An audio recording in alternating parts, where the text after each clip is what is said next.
Hello everyone, Rare Modern Views here, and I know it's been quite some time since my last upload, but things have finally started to settle down for me IRL. So now I believe it is time for me to go ahead and start back on recording videos, and what better way to do that than a good old-fashioned unboxing. So for those of you who are curious, another factor in why it took me so long is one of the kits I was reviewing is a bit of a doozy to go ahead and record a video for. It's a transformable mobile suit if you were curious. So I more or less have the confidence I need to go ahead and review the final part of the review, which is me transforming it. So that aside, let's go ahead and get inside this thing. So first and foremost, we're going to look at this little manifest, or whatever you're going to call this thing here. Shout out to Cody for boxing my stuff here. So we have the Narrative Gundam C-Pax Verka. This thing is technically just a Narrative Gundam. If I'm not mistaken, you can make the Apex version of this thing too, but moving on. We have some more Seed Freedom kits coming soon. Look at the ones that are coming soon. 2 of the 3 I have, and I'm debating if I want that third one there. And looks like that's about it. So we have this Sky Defender thingy. It's basically a bootleg Gundam, but it looks pretty cool. So now that's done, I'll stuff that right back in here. Look at this awesome little sticker they love to put with these things here. So I'm gonna find some place to put this thing. But we already seen what the first one of these things here is. So that's going to be the high grade Darrowball. There's a bit of Darrowball there. Anyway. So I have built 2 Witch from Mercury kits so far. One of which was a high grade. The other one is the full mechanics. Speaking of which, I'm surprised I haven't made a second one by now. But I definitely had to add the Darrowball to my collection here, as this thing was definitely one of the coolest suits they had from the show. And I love this thing. The second it appeared on the screen, I thought it was super cool. We, of course, have its pilot here. Guel, that's his name, that's it. Sorry, it's been a minute to watch Witch from Mercury. Has some stuff explaining about the series in a timeline. And I believe that is just about it. So enough beating around the bush. We're gonna go ahead, move this giant box to the side, and take a look at it. All right, so opening it on up. First thing I noticed, there's this giant cable. So that's most likely for the separation of the limb bit thingies this thing has going on. And of course, we have this sheet of the powered on and off states for the, I don't think that's the permit for this thing, but you know, when it activates its bits that affect that, so you can choose between which version you want. Cannot do both. We have purple beam sabers. Now, if I'm not mistaken, I believe the beam saber is supposed to be blue for the training mode version, so I'm guessing purple is for when it's lethal. I cannot remember this thing having purple beam sabers, but still very cool. I don't think I've ever seen a mobile suit with that color. Now we have this clear piece here. I guess it's for some sort of stand. I don't remember there being any stand for the bits for this thing. I'm almost positive they want you to buy this separated bit stands from the Witch of Mercury series. But with that being said, that is it for this very small list of runners. So let's go ahead and take a look at the manual here inside. All right, so getting on into it here, first and foremost, I kind of glazed over this, but the artwork for this thing is amazing, and all of the Witch from Mercury box arts always are. But we, of course, have some more information on the suit here itself, the Darrowball Day, the pilot there, Guel. And what they usually do with these newer menus, they have the first 2 pages here in color. So, of course, we just have the typical instructions on how to properly assemble a model kit, followed by what looks like 3 steps on building the head. Not much more for the body. And overall, just like from the plates and then just the steps here, this thing can be lightning fast to build. Depending on how experienced you are or how efficient you are at cleaning up the kits and whatnot, you could probably build this thing like an hour, maybe even less. I always hear the phrase 30-minute missions thrown around when it comes to a certain series of expansion parts and what have you for kits. And this thing looks like this might be a 30-minute mission itself here. So that's just one of the most awesome things about a lot of these kits, just the fact that they're so quick to build and they're better than ever, really. So this looks to be, oh, it's a base. That's what, oh, that's actually pretty cool. I wonder why they decided to give this thing a base. I guess maybe it had some Is she standing? Either way, I'm not going to complain about a high grade with a base. Usually that's only the case for a transformable mobile suit. So that is very awesome that they decided to go ahead and do that there. And again, I just love the Daryl Ball. It just has like such an awesome configuration of weapons. Just the fact that everything can split apart. It's very reminiscent of the Turn X. So hopefully I'm getting a good enough look at these things where you guys will be able to kind of pause this and read it yourself. But that is going to be it for this guy. I'm very anxious to go ahead and build this thing. Hopefully we'll get to it sooner rather than later. But otherwise, we're going to go ahead and move on to the next kit. So you guys might have got a bit of a glimpse on what the next kit is just from what you have seen before. But if you couldn't guess, it is yet another Witch from Mercury kit. So this one is going to be the Michaelis, or is it Michaelis? Either way. Also want to point out both of these came out 2023, right around the time when the series was still out. Oh, I got a sneak peek on what the next one is. Oh boy. But anywho. So I always thought this thing was very interesting, had a very different setup of weapons and overall just look. And although a lot of people weren't much of a fan of its pilot Shadid care, I personally love this suit, so I had to go ahead and pick it up. Kind of do it too fast there, so again, let's give you guys a decent look at that. But moving on. Oh, this one actually is blinked on the back. The other one has weird new restrictions. We're going to go ahead and look at this thing and what's in store for us inside. Again, awesome artwork. All right, so on to the second mobile suit here, and once more, another long cable. I think this one's even longer than the Durable days, but I guess that's because there's only one thing that is detachable from the suit here. So we have this nice cream and purple color runner here. I just love when I see unique colors like this. Same day the Durable. We have more of the permit, or whatever you call it, on and off stays for you to choose from. And this brownish color here, I just love when there's like unique colors like that for mobile suits. And then we have a clear stand. I'm not sure what this is for. I'm guessing it's action-based like with the Durabolts, but we have the green beam sabers. I just love that color, by the way, very fluorescent looking. So I'm guessing that is definitely it with it. Training mode off. But with that being said, instead of speculating, let's go ahead and open this baby on up and see what exactly the Michaelis, I think it's called, has in store for us here. So going ahead and looking at the menu here. Same spiel as Guel's. We have some stuff on a pilot here and the mobile suit itself. Again, colored instructions explaining how to build a kit and the process on doing so, etc., etc. It's very simple and easy to build here, just like again everything with these kits always are. So very interesting little setup here. Looks like this thing has a bit of an inner frame, and then you go ahead and slap the parts over it. So that's just again another awesome thing about a lot more modern high grades. Just the fact that you would never see an inner frame of any kind on high grades of the past. So the fact that these modern ones are doing so is just like amazing here. We have all the optional stickers here, all the accessories for it.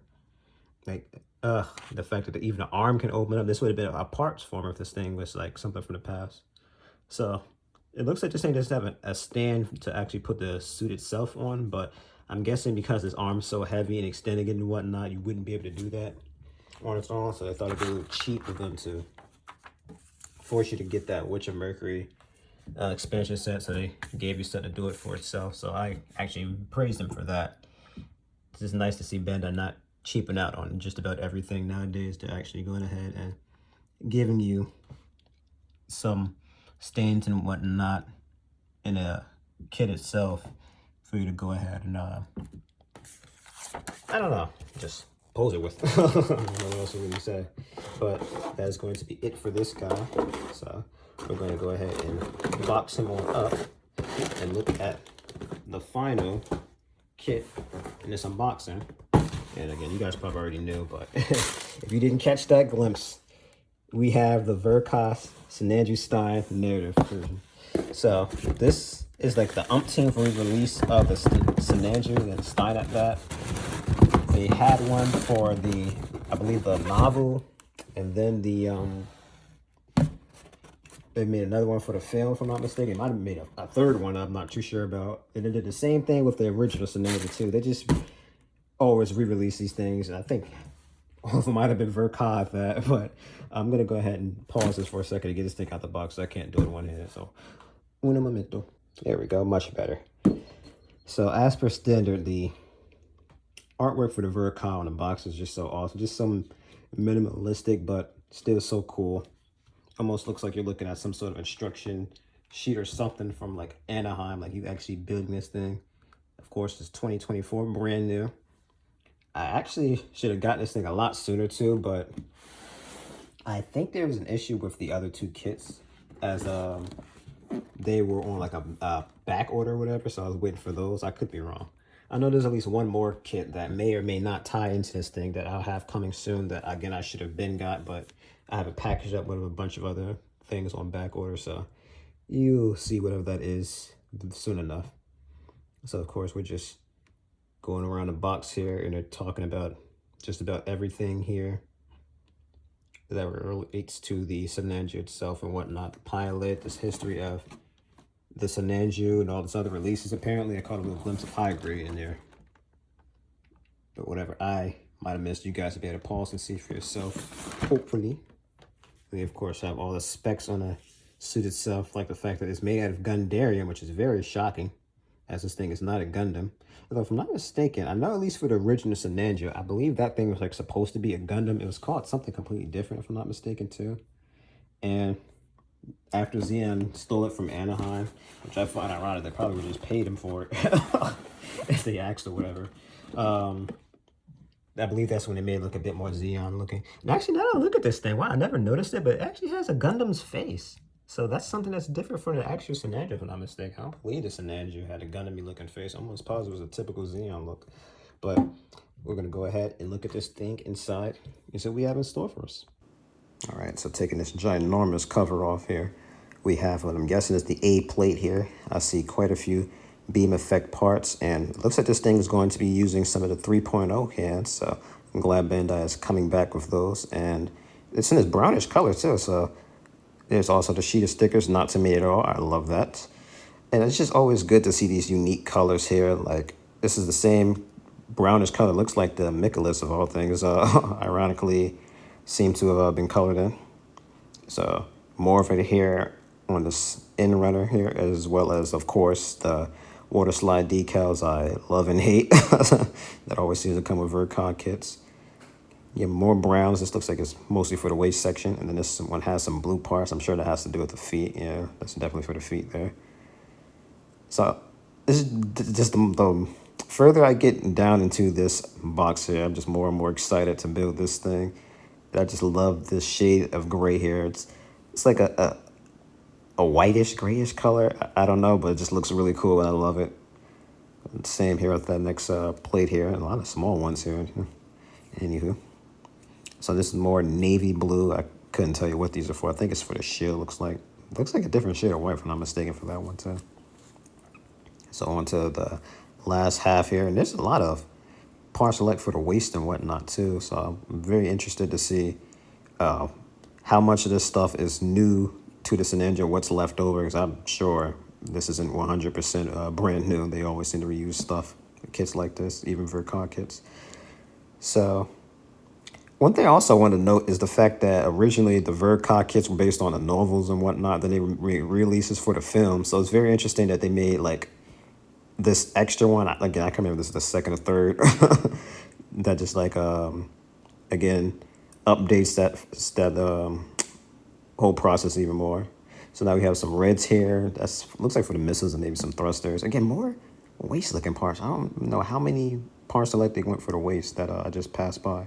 Now we have this ginormous sheet of clear beam effect parts. And I'm just confused on what these other ones are for, because we had some beam sabers earlier in the first bag looked at, but these ones look more jaggedy looking. So unless this thing has a second set of beam sabers, I'm not entirely sure if some of these parts are going to be used or not.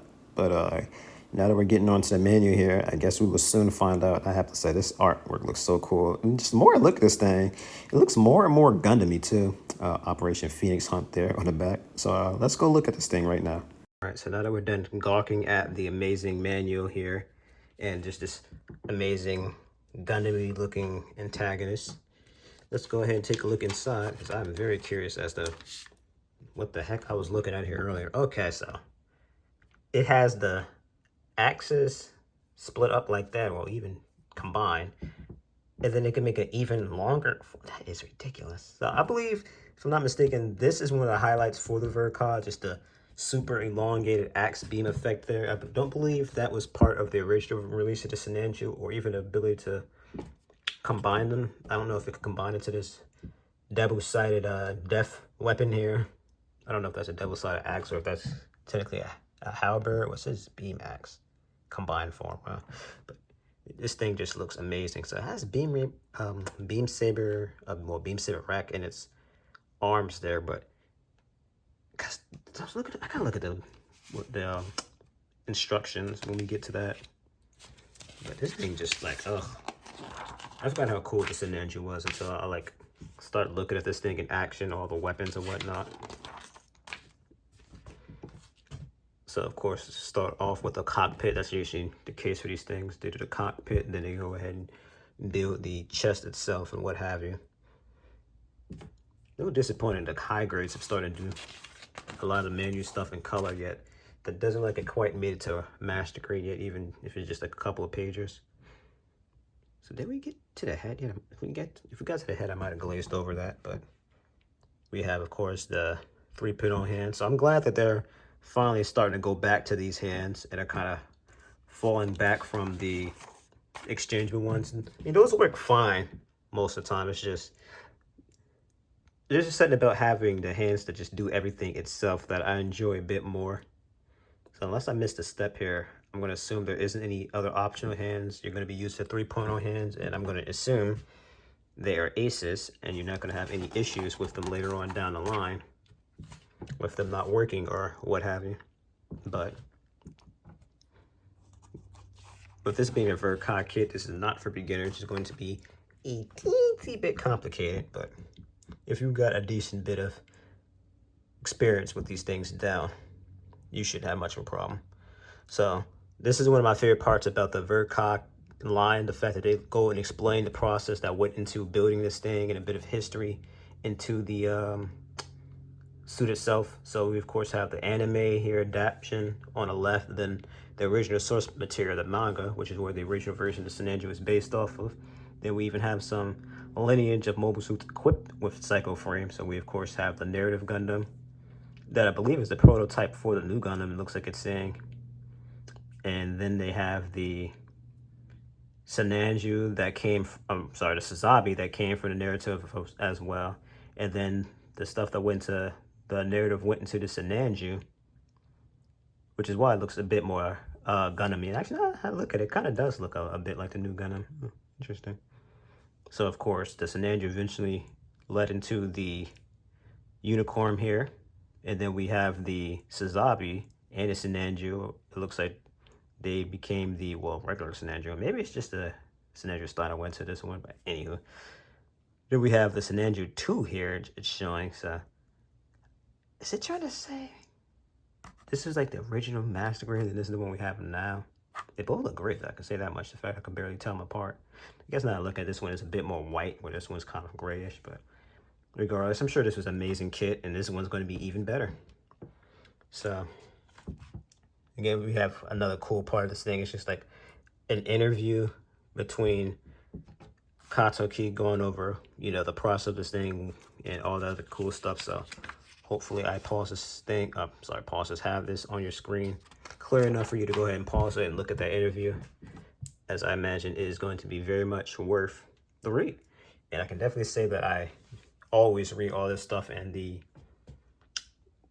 Vercod kits here. I just love seeing behind the scenes stuff like that. Speaking of, I'm thinking about, I wonder if I ever read the one for the V2 Gundams.